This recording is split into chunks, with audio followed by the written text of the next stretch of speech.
મુન્દ્રાના કુટલી બંદર નજીકથી માછીમારીની બોટ શંકાસ્પદ રીતે ગુમ થવાની આશંકા.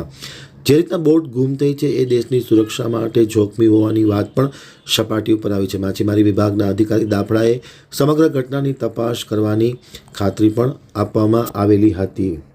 હવે જોઈએ મુન્દ્રા આમતક ન્યૂઝ બ્યુરોનો એક વિસ્તૃત અહેવાલ. મુન્દ્રાના કુટલી બંદર નજીક દરિયામાં રહેલી બિનવારસુ બોટ શંકાસ્પદ રીતે લાપતા થઈ છે. દેશની સુરક્ષા માટે આ બાબત ખૂબ જોખમરૂપ હોય તેવું માનવામાં આવી રહ્યું છે. માછીમારો માટે ટોકન લીધા બાદ સરકારના નિયમોનું ઉલ્લંઘન દેશની સુરક્ષા માટે જોખમકારક અને બિનવારસુ બોટોનું રાષ્ટ્ર વિરોધી અને આતંકી પ્રવૃત્તિ માટે દુરુપયોગ થઈ શકે તેવી રજૂઆતો અનેક વખત વહીવટીતંત્ર સમક્ષ કરવામાં આવી છે, પરંતુ કોઈપણ પ્રકારના પગલાં લેવામાં આવેલ નથી. આજે પણ કુટલી બંદર નજીક દરિયામાં રહેલી બિનવારસુ બોટ શંકાસ્પદ રીતે લાપતા થઈ જતાં ભારે અફડાતફડી મચી જવા પામી છે. તાત્કાલિક અસરથી પગલાં લેવામાં આવે તેવું ઈચ્છવામાં આવી રહ્યું છે. આ સંપૂર્ણ ઘટના દેશની સુરક્ષા માટે જોખમી હોવાનું માનવામાં આવે છે.